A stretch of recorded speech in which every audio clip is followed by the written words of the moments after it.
Okay, so this is SirWilliams, and we are back with part 4 of Little Red Lie. We're at a cafe, I believe, meeting a friend. So let's see how that goes. Let's get right into it.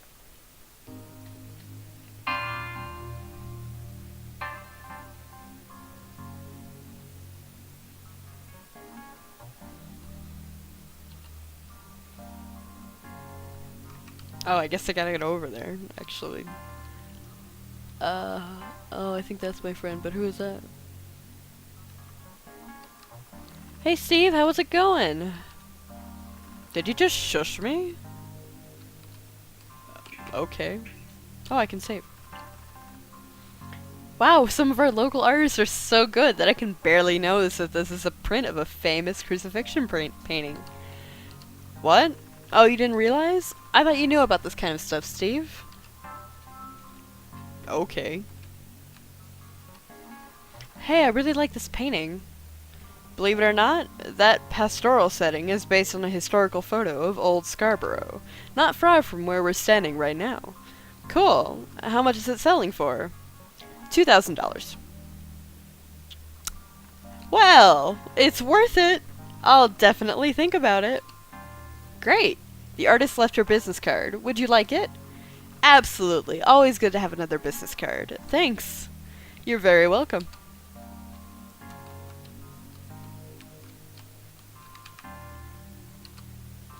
Shelly will take your order at the register. Thanks. Sorry, I can never remember how it all works here. No problem. More of a Tim's girl, I guess. Ah, Tim Hortons. Yeah, I haven't heard that since I was in Niagara Falls. There definitely isn't one in Colorado. We won't hold it against you. Hey there, Sarah. How are you doing? Oh, this is the worst thing, right? That thing where you come to a place often enough that they know you by name, and they actually start using it. Think of the world of horrible things it says about you. That you waste enough money to be noticed. That they think you're the kind of person who doesn't have any real friends and may want to have a fake relationship with them. That you're dumb enough to believe that someone you don't even know is somebody you know. And believe me, when you see these guys on break or on the street, you never, ever, ever make eye contact. I did it once by accident, and the look I got back was like we had met at an orgy, but we weren't supposed to acknowledge it in the real world. And worst of all is the fact that someone, somewhere, thought this was good policy. Or even worse than that. They've crunched some kind of metric, and they know it's good policy. That there are enough ghoulish, tasteless, gormless people in the world who actually like this treatment, that it becomes worth inflicting on everybody else. And I don't care if they have name tags, I'm not doing it back. Hey there, Kelly? What's your roast of the day? Today's roast is an Ethiopian Portuguese blend. Very earthy and nutty, with a subtle hint of sweetness. I'm not usually into... Did you see that? Never mind. I'm not usually into earthy. Anything else? Well, as always, we have our Irish cream and our breakfast blend. Just the usual? The Irish cream? Sure. I'll try something interesting next time. Oh, and another of whatever my friend over there was having. Great. I'll bring it over. After being called by my name, this is the thing I hate the second most. People my own age having to be servile towards me. I can wait 20 seconds for you to do something. You don't need to walk all the way around the counter and over to my table just to make me feel like you were a waitress. If you were some kid making their way through college for tips, or if I was 80 years old and could barely move without displacing my hip, I would say God bless. But you doing it for me is somehow intensely depressing. Ultimately, though, I know it's just the awkwardness of being happy that I'm not you. The fear that if things keep going the way they're going, that I might end up working at a job like yours too. Not that I think there's anything wrong with that. I need to find the courage to ask Claire for this money. Sarah, I'll bring it over to you. Sorry, drifted away for a second there. It's fine. I'll wait. I've got 1 Irish cream and 1 Ethiopian blend for Sarah. You can pick it up down here. Thanks. Alright, time to do this. I'll pick up the coffees and head back over to the table. Maybe if I tell her how things are going, she won't make me actually ask her. Maybe she'll just offer. Omit direct request for help.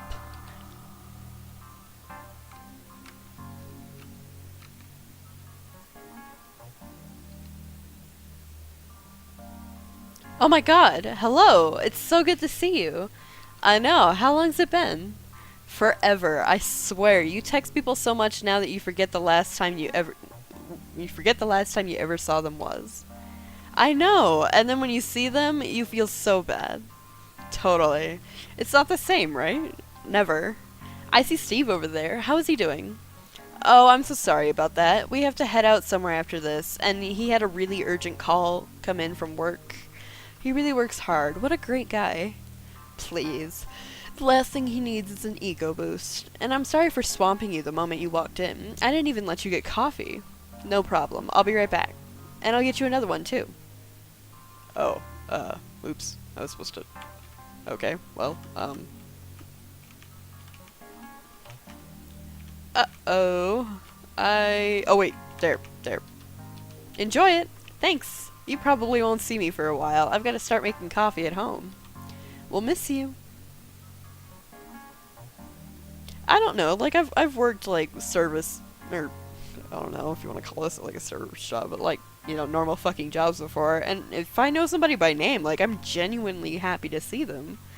It breaks up the day. It's, you know, it's kind of cool. Like, I'm okay with it. And if I see them on the street, that's cool too. I'll say hi. I don't know. Maybe it's just weird. Lie about reason for getting together. Here's your coffee. Is this Ethiopian blend any good? It sounds weird. Why didn't they just bring it over? I was so confused why you kept standing up there. I thought they just screwed it up or something. How could they screw up a coffee and a latte? Psh, who knows? Anyways, so how is everything with you? Really good. They let me go at work, but I think it was for the best. What? When did this happen? Oh, not too long ago. I didn't want to bother anybody with it. Like I said, I'm actually glad it happened. Well, what will you do now? I'll probably find something in the same field. I've got a lot of experience, and that's always what they're looking for. It'll just be good to have a new office, a change of scenery. Wow. I've been reading that it's really tough out there. Like, impossible tough. It is. It could take me a while, and I was on contract for years, so I don't qualify for UI or EI or whatever it's called now. I haven't looked into it. I'm sorry, I keep yawning. I don't know why I yawn when I record. She stares down. It's a strange moment, right? This is my best friend of 30 years. We grew up together. We went to school together. But in all that time, we've never lent so much as $1 to each other. Money just never came between us. We both always had what we needed. I know I should just ask, but I can't. Well, at least let me pay for the coffee. If that's okay, I mean. I'm not trying to say you can't afford coffee. No, I really appreciate it. I don't think that's what you were saying. But I've already paid for it, and if you physically hand me money, then I really will feel like you're saying I can't afford coffee. Yeah. I guess it wouldn't feel very dignified for me to throw coins at you. Yeah. Next time? Next time. But I already felt like maybe there wouldn't be one. I had just crossed a line that had clearly made both of us barely able to look each other in the eye. And the more I began to think about how close the two of us really were, the more the rope began to fray. We were best friends, but the longer I awkwardly stared downward, the more I realized we had never given to or helped or listened to each other at all.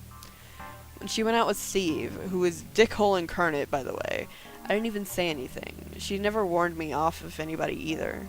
We used to have this big group of friends, but as people began to fall away from it, it felt like nothing at all. We called it adulthood, but was it really? Could it have been that none of us were friends, but we didn't even know it? Because the truth is that none of us have ever had any real friends at all. Claire, you ready? We gotta skedaddle. Oh, sure. Sarah, I'm sorry. I know you just got here. Don't worry about it. It's fine. Call me, alright? Enough with the texting. For sure. I want to talk more about this. You know I'm there for you. I know. Have a good time. Just remember, Sarah, No matter how bad things seem, everybody in the world has problems. Yeah, 'cause that's really helpful. I know it doesn't feel that way now, but I promise you, there isn't a person in the world who can go around without worrying about something.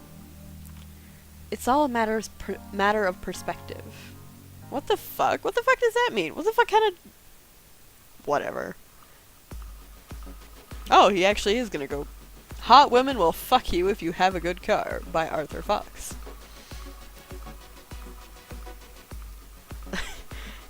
Okay. I've loved pussy my whole life. I am an animal sex fiend. I want you to know that what I'm saying comes from the heart. I am sure the heart is the organ that it comes from. If you were a hot woman, wouldn't you want to take who you fuck seriously? I would. I would be sucking on my own tits all fucking day. I think that's actually kind of difficult for... laying around, getting ready to hit the club, touching myself, painting up my asshole. What? It's work, so I can't blame them. I don't fault them. Hot women have a hot commodity for a limited time, and they want something for it. And what could be more pointless than a man who won't give it to them? You're about to see a side of me you've never seen before. The businessman, the deal maker. Don't say I didn't warn you. Aha. Sick whip. Mr. Fox, we've been expecting you. First of all, I want you to understand that I'm only going to be awful to this woman as a negotiating tactic. Sure. I am always extremely kind to hot chicks, so don't get it in your head that I'm some kind of ogre. Uh-huh. Good. I don't have all day, and the message you left said there were only a few of the limited editions still available. Yes, I believe the showroom is still being prepared for your arrival. Please have a seat. Can I offer you a refreshment? I can't be bothered keeping up with whatever the trendy thing to drink is, and eating and drinking in front of people makes you look weak anyways. Didn't I just tell you how busy my schedule is today? Do I look like someone who has time for a malted milkshake with a curly straw and peppermint flakes? Yes, of course. Please, just have a seat then. Wow. Okay, dick. They keep the service department in a whole nother floor at this place.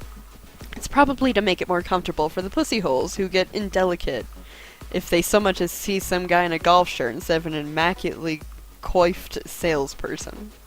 I couldn't give a shit either way, personally.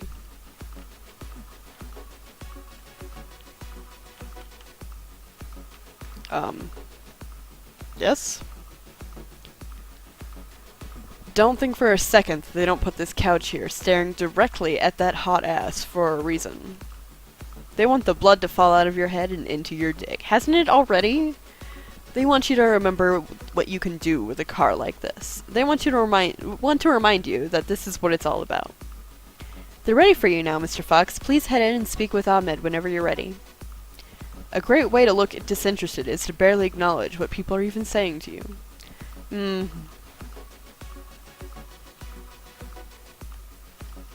Believe me, this is the wrong couch to sit on. Oh. Even if I know it all exists to bullshit me, the small creative touches of the luxury retail experience are always something I truly appreciate. I love art. Uh-huh. Sure you do. Lie about obsession with luxury sex car. Mr. Fox, we've been expecting you. So I've heard. You are sitting in front of a half-century of automotive excellence. A tradition of craftsmanship which infuses and informs the decisions which continue to define the evolving spirit of our brand. Before we step into my office to discuss the limited edition model that we've held for you as one of our most valued clients, I would like to invite you to tour our showroom. Yeah. And please, if you have any questions or concerns, I will be patiently standing by. This dipshit wants me to stroll around and get high off of new car fumes before he tries to bend me over and fuck me up the ass. My job is to lull him into a false sense of security by pretending to give a shit about anything a car does, beyond getting a bunch of club tramps to pile into it. Understate interest in luxury sex car. Okay. Let me take a look around and make a few burning inquiries. I can come back and talk to him whenever I'm ready to move on. Lie about driving stick. Hey Ahmed, is this the new LMX17, the one with the V12? I hope you guys aren't selling something like this in automatic. The VM27 is available in both the V8 and V12 configuration, and yes, I'm afraid we now offer it in both Afraid and Triptronic control. Tiptronic. Oh god, I'm so sorry. Disgusting. If you can't drive a car like this in manual, you don't even deserve to own it. Privately, Mr. Fox, I agree with you wholeheartedly. I like the chocolate interior on this one, Ahmed. Is that genuine Italian leather? From Calabria? Of course, Mr. Fox. Our leather is sourced from only the finest suppliers. Yes. I can tell just by feeling it. Yeah, okay, sure. Lie outrageously just to fuck with guy. What if I was interested in putting a big tank of NOS in this baby, Ahmed? I'll need to check on that for you.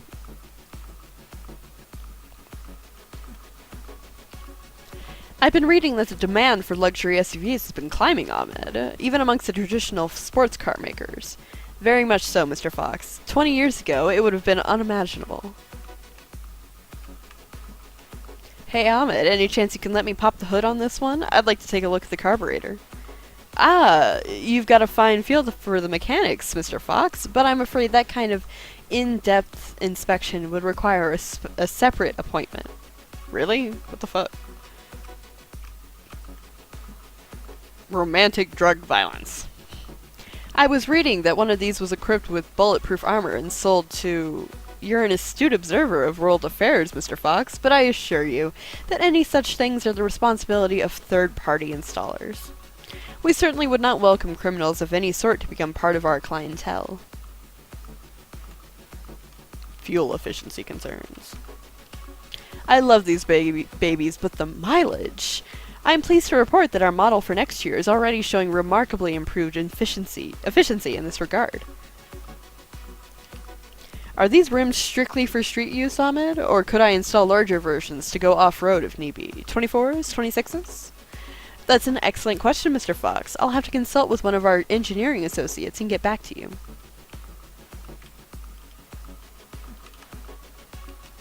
I love the overall look and feel of this one. The lines and curvatures really remind me of those classic race models from back in the 50s.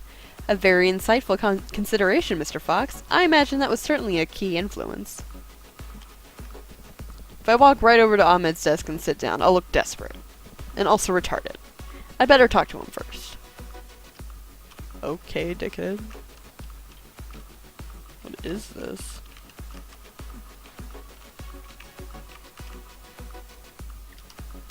It seems you know what you're looking for, Mr. Fox. I admire that in a man. Have a seat at my desk, and we can begin our negotiations.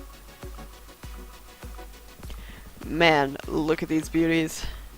Beautiful, aren't they, Mr. Fox? I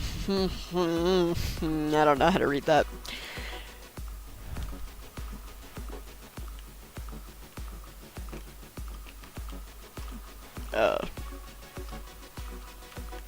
And go where? It's time to sit down and hammer this thing out. Okay, I just wanted to look at the art that you appreciate so much.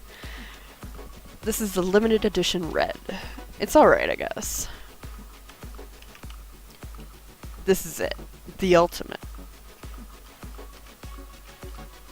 Okay, I guess we're getting the intent to buy a car regardless of cost. Thank you for coming in today, Mr. Fox. As you can see, the limited edition YR32 in Victory Red is a timeless masterpiece. With the standard package, the current price is... Sorry to interrupt you, Ahmed, but I'm not sure I understand. You mean the limited edition black? No, I'm afraid the limited edition black is completely sold out. Sold out? What do you mean it's sold out? I was never contacted about it at all. The limited edition black was produced in an extremely small quantity, I'm afraid. I thought the limited edition red was produced in extremely small quantities. It certainly was. Not as extreme, however, as the limited edition black. Can't you just repaint it? So, what are you saying? If there's one thing I cannot stand, it is being personally disrespected. And right now, I've never felt more disrespected in my life. Are you fucking kidding me? This isn't about a red car or a black car, which is a million times better. It's about respect. And today, I've been disrespected. You fucked up, Ahmed. Mr. Fox, I can assure you, you fucked up. Big time. Mr. Fox, if it will diffuse the tension, we can gladly lease you the floor model of the limited edition black. Or even lend it to you on a complimentary basis, with a substantial deposit, of course. In the end, did I drive out of there in a limited edition black? Of course I did. But is that the point? Hardly. They disrespected me. They probably sat around for days before I came in, laughing, calling me a fat piece of shit, a fucking idiot with more money than brains. And why wouldn't they? They're all a bunch of nobodies.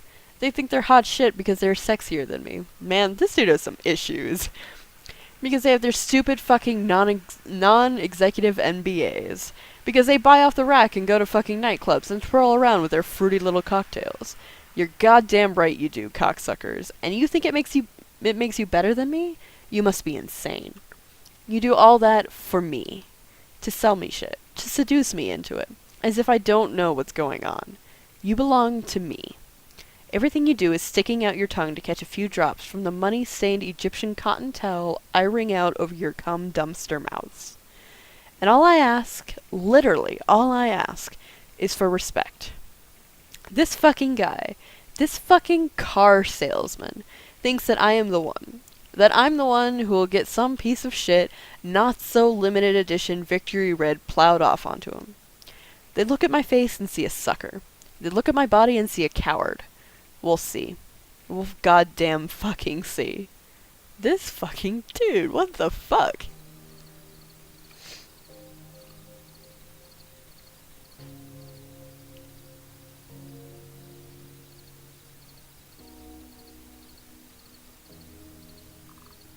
Turn it off. Let's go to bed.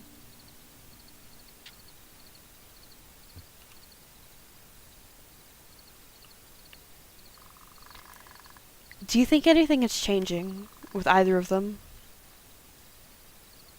No. Sarah is stuck in her shell, and the other one is stuck in our basement. And what are those pills even doing, beyond making her more of a zombie than she already is? Well, at least Melissa takes them. What the hell is that supposed to mean? Don't curse. You know as well as I do that Sarah was having an attack when she got into the car that night. She always smokes half a carton whenever she is. Sarah's never been diagnosed with anything. How can she be diagnosed with something that she won't even admit exists? Why shouldn't Sarah be anxious? Look at the world she's trying to get by in. Why shouldn't Melissa be depressed? She's in the same one. Don't put them together. At least Sarah was independent for a few years. At least she's employed. Please, Alan, she's not an employee. She's a replacement. And someday they'll find a replacement for her. If that job was going somewhere, don't you think it would have gone anywhere by now? That's not the point. She dresses well. She does her hair. She speaks politely. She makes it clear that she has ambition. That's good. No, it's not. All it does is make people take advantage of her. Do you remember the time she pulled out of that trip we went on because she said she had to work? And? Handwritten invitations, Alan.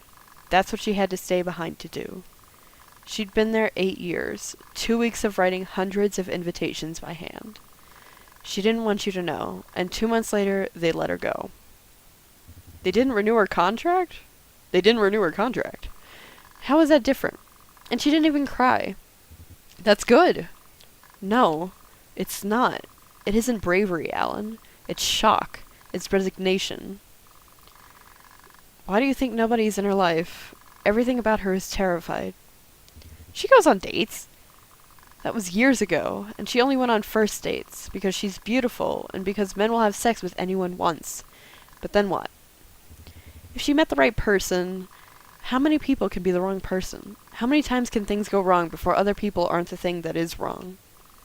They don't like her. The way she is, they keep their distance. Something about her is a minefield. She's so beautiful, but they get to know her and they say to themselves, she isn't worth it. How bad could she be that she isn't worth it, Alan? What is this side of her that we were pretending doesn't exist? We should be talking about Melissa. No, because while we were dealing with Melissa and assuming that everything would be fine with Sarah, she drifted just as far away. Man, this is really getting to me. What do you want me to do? I'm sorry. How did we go so wrong with both of them? We gave them too much. We gave them what we had. I don't know. My parents gave me what they had, and I don't remember it being this complicated. God. Fucking. Our parents didn't have anything. Damn right they didn't. We came out of it, tried to do better than they did, and now our kids fall right back into it. But still, you don't think your parents sat around and talked about you like this? You knew my parents.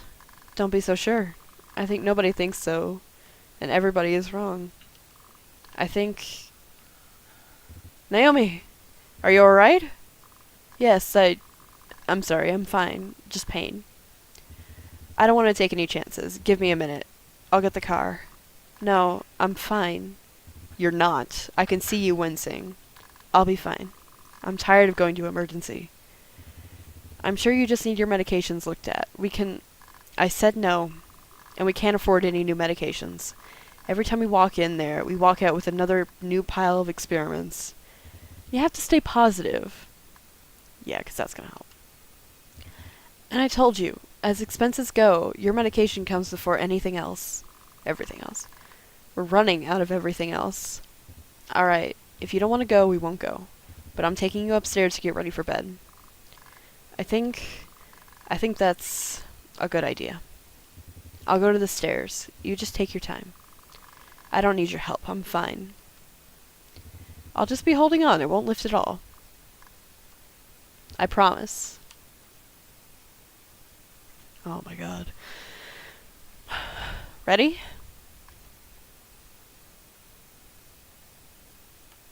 Oh, okay.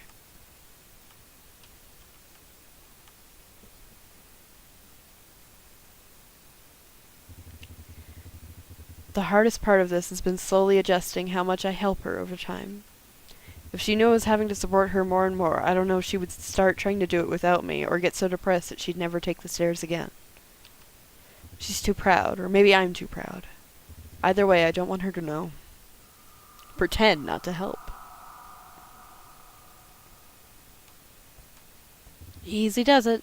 One step at a time. I'm right behind you. Thank you. I feel very strange.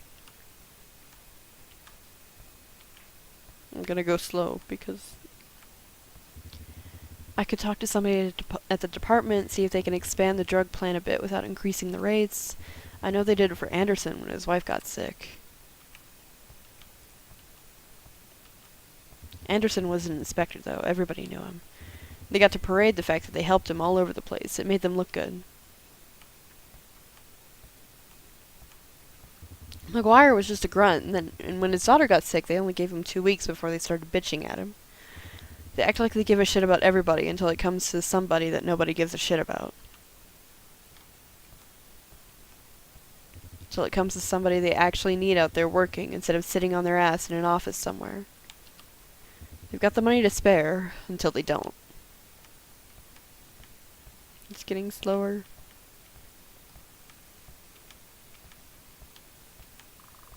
Alan, why are you walking so slowly?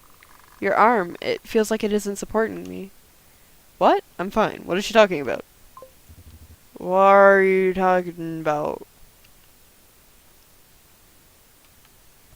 Oh no. Is he having a stroke? Alan!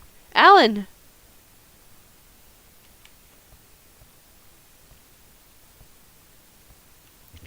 Keep going. You've got to get her to the top of the stairs. If you fall, she falls.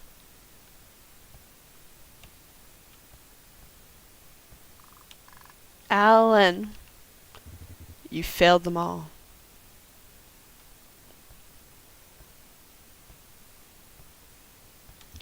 Your children are miserable and alone. You've left your family nothing.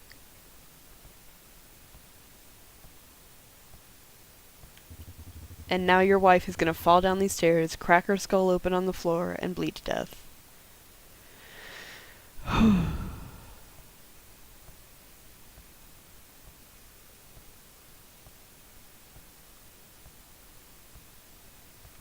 Unless you can make it. Unless you can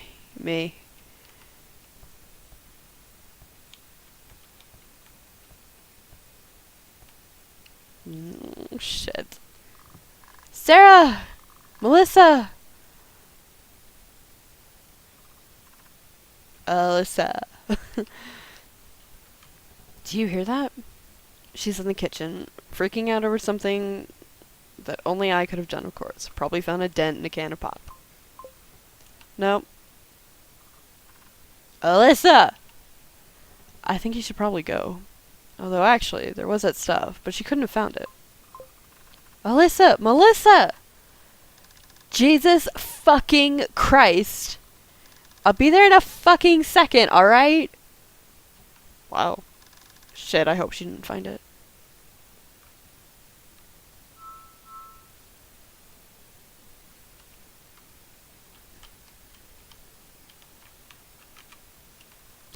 A half ounce used to last us a while. Gonna cut down after we get through this.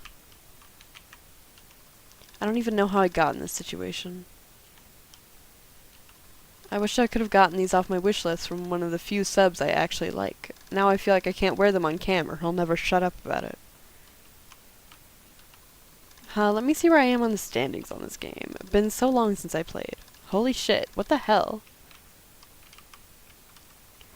I really gotta try to start sleeping without the TV on. Next week. Whatever. I'm going to the bathroom first. Who the fuck does she think she is? Wow, okay. I guess Mom is going to the hospital again. It sucks, obviously, but does she really need to freak out over it? Dad gets a car, he helps Mom get in the car, and they drive off. He can handle it. You sitting there biting your nails doesn't do shit, Sarah. At least I can admit that there's nothing I can do. Fucking phony. There, now she can scream at me for hours if she wants to.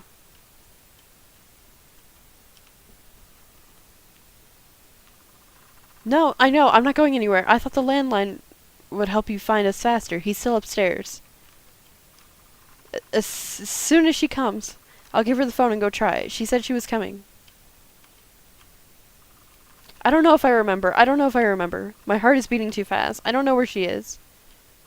I have to go. I can't stay on the phone. I'm sorry. I don't know where she is. I'm sorry. My mom is sick. They might both need help. She can't help him. I have to go. Please send the ambulance. I've unlocked the door. Hello, Jesus. Could you make some room for my sister? She'd give anything to be up there with you.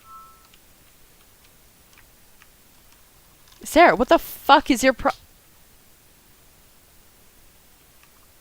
Take the phone. You hit me. Hit you? If he dies, I'll fucking kill you.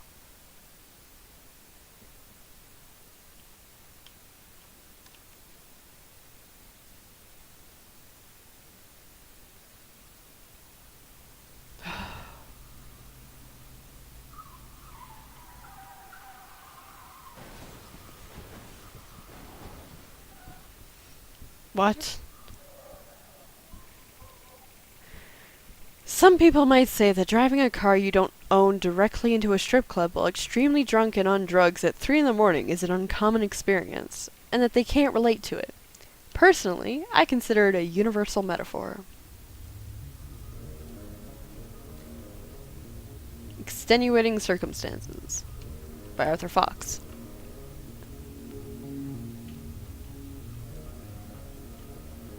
Oh, okay. Believe it or not, the thing you hope for most in your life is that nothing ever happens. You think about it from time to time. All the instances in which it almost happened. Could have happened. Should have happened. The pedestrian you almost hit when you looked down at your phone. The time you choked long enough to make your sight fade before a desperate lunge somehow took root. The candle you forgot to extinguish. The fragile things that, had they gone in even a slightly different direction, would have changed your life completely. Moments where the narrative begins to break in one direction, or the other, immediately. Now, if I had $1 million... Oh, wait, shit, it's supposed to be that, song. Bare Naked Ladies song. Rehearse perjury.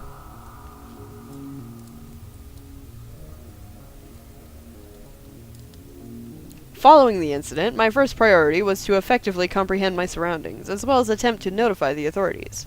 Fucking hell, what the fuck? Fuck, where the fuck is my phone? Jesus fuck, must have left it in the car.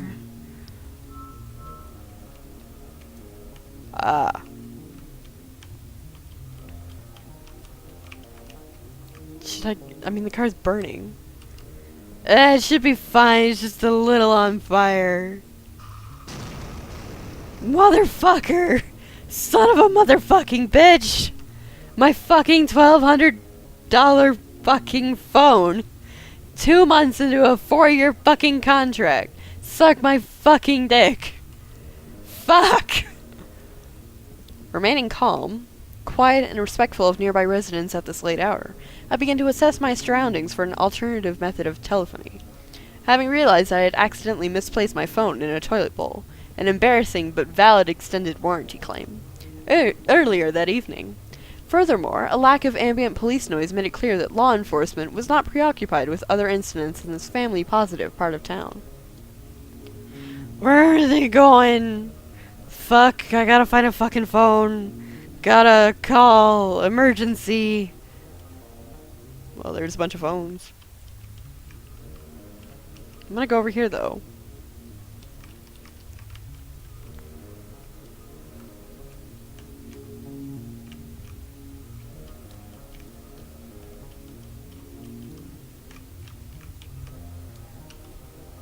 In a fashion of stunning anachronism, I located a working payphone nearby the inclement incident. Please insert 75 cents. 75 cents? Who the fuck walks around with 75 cents? Veuillez insérer 75 cents. My French accent isn't that great. Go fuck yourself. Go fuck yourself. Voulez-vous go fuck yourself? Go fuck yourself. No wonder the fucking scumbags who use these things can't get a fucking cell phone. Please insert a major credit card. Fine. Fuck it. Who cares? Wait. Shit. Having located a payphone, however, I realized that I lacked the necessary funds, having also lost my wallet in a different toilet at some other point in time. Fuck! All my shit was in the fucking car! Consequentially, my attention turned towards seeking innovative sources of emergent funding.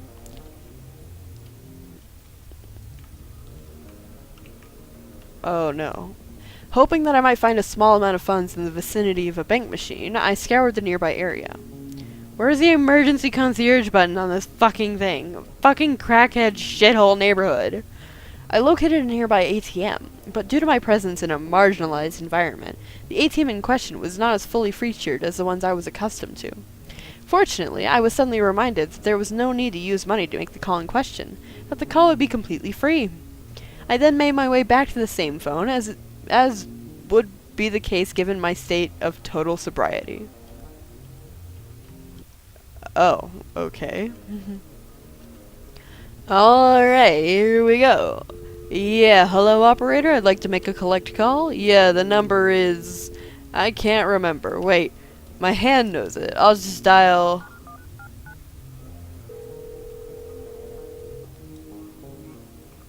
Hello? Hey, is this the strip club? Sir, I'll need to call you back. Hello, you have a collect call from... Hey, is this the strip club? Will you accept the charges? What? No. Hey, fuck you! Sir, we've just had an automobile drive directly into the building. I have to hang up. Oh my god. Hey, you fucking hung up on me. Holy shit, are you the fucking asshole who just told me to fuck off?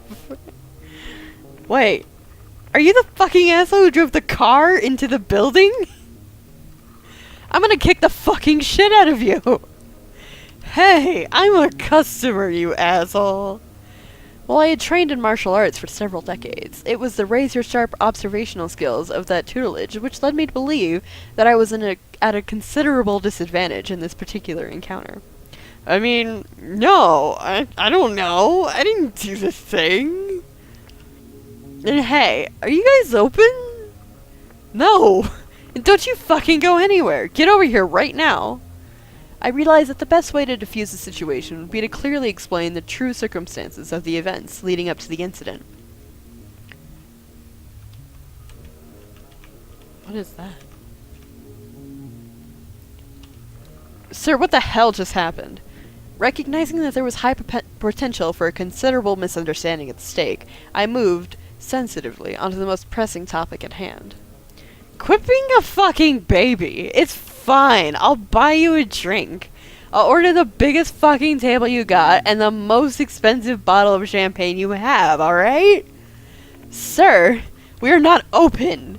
How could we be open?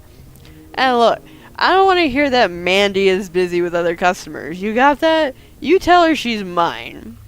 Sir, I'm gonna ask you again. Is that your car? Of course it's not my fucking car, you idiot. Whose car is it then? I don't fucking know. Some guy crashed it and ran away. I don't know. Some black guy crashed it and ran away. I don't know. Some Asian guy crashed it and ran away. I'm just gonna say some guy. I don't fucking know. Oh my god. Some black Indian crashed it and ran away. Then why is your face covered in blood, sir? Because I tried to stop him from running and he fucking hit me. Because I tried to stop the car from crashing and it fucking hit me.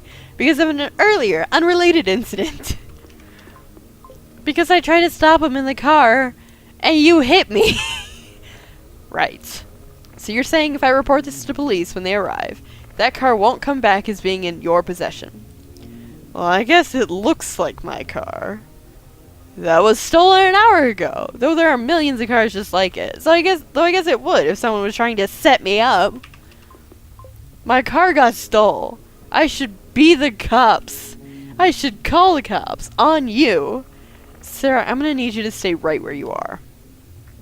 Not wanting to incite any more conflict, I surveyed the surrounding area for any routes into the area that could be dangerous for other citizens. All I have to do is sneak down this alley, jump over that dumpster, and they'll never get me. I gotta piss, man. I gotta piss on that dumpster in the alley. I'll be right back. Okay. Alright. All you gotta do is climb over this thing, slip down behind the building, and you're golden. Fuck, smelling all this garbage makes me want to throw up. Oh god, I actually am gonna throw up. Alright, I just need a breather here. Sir, I hope you weren't thinking of trying to slip down this alleyway. As it was becoming clearer to me that this was an individual who did not personally value the light of truth, I began to contemplate alternative modes of persuasion. I'll give you $500. Sir, I'll give you $1,000.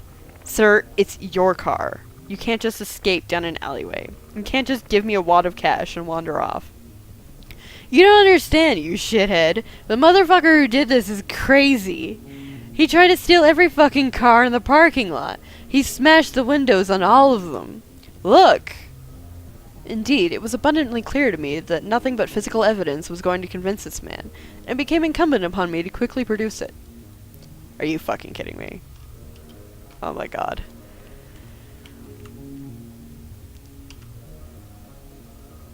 I saw him! He was walking up to random cars in the parking lot and smashing their fucking windshields in. He was a violent, dangerous, unpredictable person. The kind of person who seems like a great guy to have a drink with, but who can become extremely different. Definitely somebody who's more enjoyable at arm's length. So when he stole my car, believe me, I didn't have a chance. And I would not advise others to fuck around with him either. If he could do this to a car window, imagine what he could have done to my to my fucking skull. I'm lucky I didn't end up in a bad situation. For a few moments, the man and I simply stared at each other, considering the implications of this new information. It was then that I realized I was still in possession of a bottled, non-alcoholic beverage that I wanted to dispose of. I looked for a nearby public receptacle to do so. Oh, okay. Hey, what the fuck did you throw that bottle at me for? Oh, God. Look, we all know that some people are simply unreasonable. We all know that some people are, for whatever reason, incapable of acting in their own best interests. And the question of who is responsible for what happens to these people is uncertain at best. That's it. I'm calling the fucking cops. You're finished. No, you're not gonna call the cops. You're gonna take the money I give you, and you're gonna do whatever it takes to go along with whatever story I give you. Or what, motherfucker? People who don't have money, they just don't understand. The people I associate with could understand me at a glance, but not these people. It's sad. It's sad that I have to actually walk up to someone with the sharp end of a bottle I just smashed and explain to them, with unsettling calm, what I will do to them and their families if they don't do exactly what I tell them to do. I have to actually explain who the courts belong to. I have to actually explain that I know people who know people, and that even in a cell, they would never be safe. I have to actually explain that the things I could wage upon them would leave them so annihilated, so erased, that suicide would feel like a gift by the end of it. I have to actually tell another human being, cut your own face open with this bottle to give yourself some believable injuries to report. I don't enjoy it, but these people, they leave you no choice. Hey man, I get it. You don't need to bring my kids into it like that, alright? I'm working 3 jobs, alright? I got nothing against you. I just don't think the cops will buy it. Cutting my face up isn't going to help. Another challenging thing to deal with is people who have a pessimistic outlook. I could see that the security professional felt organizing his notes was going to be difficult. But I wasn't going to let him give up on himself. Oh my god, no, I don't, okay. I'm not going to tell you again. Take the bottle and slash your face open, or I will do it for you. Fuck you, man. Fuck you. You can't do shit to me. You think I don't know anybody? You think I give a fuck if you're on TV? Fuck you. And beneath the terror of thinking that something could happen is the true fear. The fear which occurs when something finally happens that you realize will not be averted. The split second that you know the car will never turn in time to not hit that pedestrian, or that the clawing at your own throat is doing nothing. The fire you can already see in the distance. And as the realization of that dawns on you, that this is really it, this is the thing that will cost you everyone, or put you in jail, or take away your life, or undo everything that you could ever imagine, or you could never imagine being without, your heart begins to pound as if it's trying to escape. Your chest crushes in around it. Time stands still.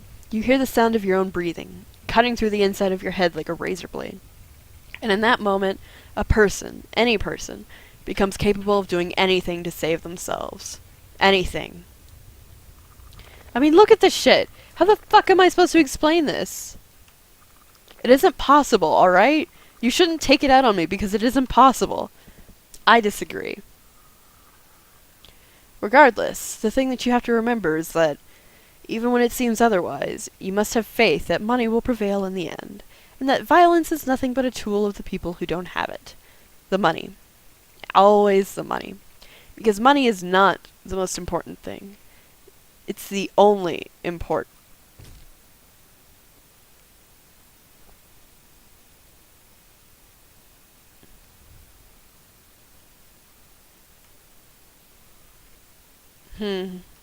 Well, that wasn't supposed to happen.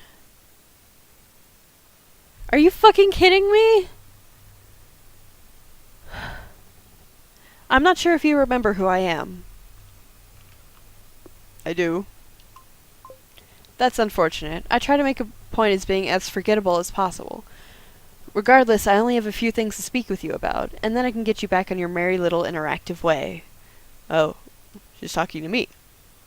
I won't lie to you. This is unexpected. Unexpected enough, in fact, that I'm going to need to think about it for a few minutes. Maybe I'll have a drink. Would you mind taking me over to the bottle and interacting with it? Oh, and just so we understand each other, if you do anything else, I will punt your save file a randomized number of scenes backwards and then immediately quit the program. Is there anything about that you don't grasp? Answer very carefully. I don't ask twice. The correct answer is not the first one, and this is not like all the other choices you've made up to this point. Choices that did not matter. You know a thing or two about choices like that, I'm sure. Answer very carefully. I understand. Excellent. Carry on, then. I'm going to do exactly as she says. Because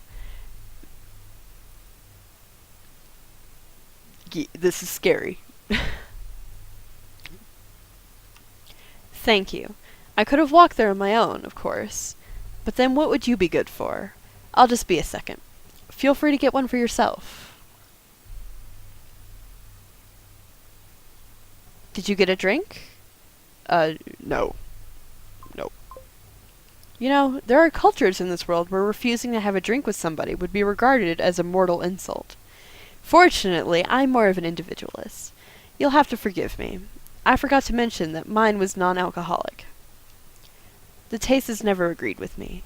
I know it seems strange to keep my beverages in these old brandy bottles, but I don't want people to think I'm antisocial.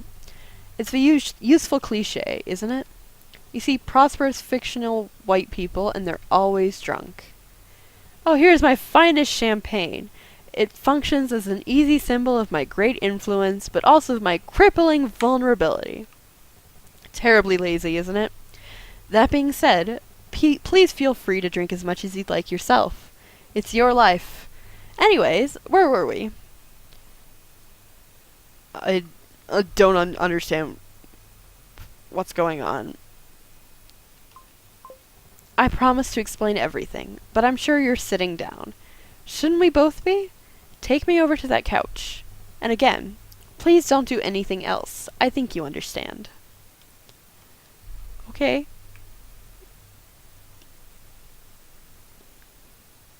Ah, much better. Thank you. Now, where were we? Right. First of all, I'd like to apologize. I really did want to tell you this story in a format that a lifetime of television and movies has quietly conditioned you to believe are realistic. After all, isn't it so often the case that the most brutish and sociopathic of characters are given the richest and most complex of inner monologues? So long as they're rich and powerful, of course. They're thoughtless, invasive, and cancerous unto the outside world. But inwardly, of course, they have their reasons. Inwardly, they're wiser and more sincere than the best of us. They're simply misunderstood. But worry you not, they'll explain everything. Inwardly, they give us a glimpse of what renders them so successful, and we get to experience the relief of knowing that at least our own inferiority is faultless. I definitely should not be yawning during this part. We aren't as good or as smart or as happy as they are, because we truly aren't as good, as smart, or as happy as they are. It isn't our fault. It was meant to be. Well, isn't it true? No, I'm afraid that the oarfish, obnoxious and obscenely rich, obnoxious and obscenely rich people you see in the world are nothing like that at all. In reality, they are exactly the same on the inside as they are on the outside. Their impulses are raw. Their insides are a blur. What Arthur Fox actually thinks about strikes me as some kind of unknowable unknowledge, an ignorance so all-encompassing that it possesses some sort of impossible mask composed of sheer, irrational confidence. Probably a lot of gurgling noises, grunting, and looping visuals of naked women smiling for no reason. Up to this point, I'm afraid the inner voice of Arthur that you've been reading are my words. What the fuck? And, in many cases, even the words that he says are basically words that I gave him. I wish I could make him more interesting, but that would require me to make him up entirely. Fortunately, I specialize in the art of turning lemons into lemonade. And who am I? Nobody important. Another overeducated cog in the machine, clever enough to be the last one standing. I can't say I'm as well off as those around me, but I'm certainly too old to do anything or to do something else, and I'm far too young to let go of what I have. And most of all, I'm not too smart for my own good. But I digress. When I met Arthur Fox, he was the type of person who would get married on a golf course in a hockey jersey. The type of person who would slip and fall from the gravity of his own fat gut in the middle of hosing down his suburban driveway, and then go on disability until he died from complications of diabetes. And you know what? He still is. At the same time, I felt strongly that what he lacked in all other traits, he made up for in goodness. Not the goodness that you're thinking of, not charity or compassion or mercy, but defensiveness, discretion, an immediate sort of generosity that drew others close to him, and an ethos of loyalty above all. When he would smile, his teeth were like a wall, a veritable fortress of empty, impenetrable belief in himself. And people like this, aware that they are far from the brightest apples in the bunch, harbor a deep resentment for the schools and people who told them that they would never amount to anything. The first time they see a commission check for a 5-figure sum, and realize that they will make more money than all of the people they were told were so much smarter than they were, their hearts turn into self-righteous stone. By the next time you see them, it's jewelry, cars, everything and anything to tell the world that they are better than everybody else. But this time, Arthur has gone too far, even for him. He may not go to jail, and he may have a tidy sum tucked away to drift apart from, but his days at the top of my pile are finished. Speaking of his recklessness, can you take me over to that nonsense in the washroom? It needs to be taken care of.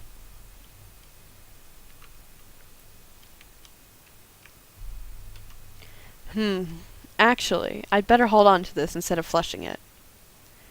You would be astonished at how few people you have to gently inquire with in order to part with it amicably. And in terms of potential liability, please understand that it was, strictly speaking, your decision to come into this room and do anything with this illegal substance to begin with. That's not a threat. I'm simply providing you with information. In any event, you needn't worry that the rest of Arthur's story will be reduced to pig grunts. Even if my guidance will no longer be with him, I'll be happy to narrate through him as best as I can. Though, of course, with people like Arthur, it is as much about what you keep them from saying as anything else. There is only so much I can do. Questions? Why are you doing this? Remarkable! That was precisely what I was hoping you'd ask. Here's the answer. I don't have to tell you, and I don't have anything to gain from doing so. So I'm not going to. When you're ready to continue on, just take me out of the door you see below. I don't have all night to sit here talking to you either. Also, if you were thinking of taking a break, this is probably an ideal point to do so. Just a thought. You're not the quickest reader. Oh, a save? Of course. I hope you won't say I never did anything for you. Okay. So I'm gonna do exactly what she said, and take a break, and we will resume this with part 5. Honestly, I am baffled at this this scene. Honestly, I'm a little terrified. Like, it is actually, it's getting to me quite a bit. It is incredible. I was not expecting this. I completely blindsided by this. And this is amazing. This is extremely amazing. So I will see you next time with part 5. Let me know if you liked this. Drop a like if you liked it. Drop a dislike if you disliked it. And sub to me if you want to see more. I will see you next time with part 6. But no, part 5. Part 5. Yes, part 5. I'm sorry. I will see you later. Bye.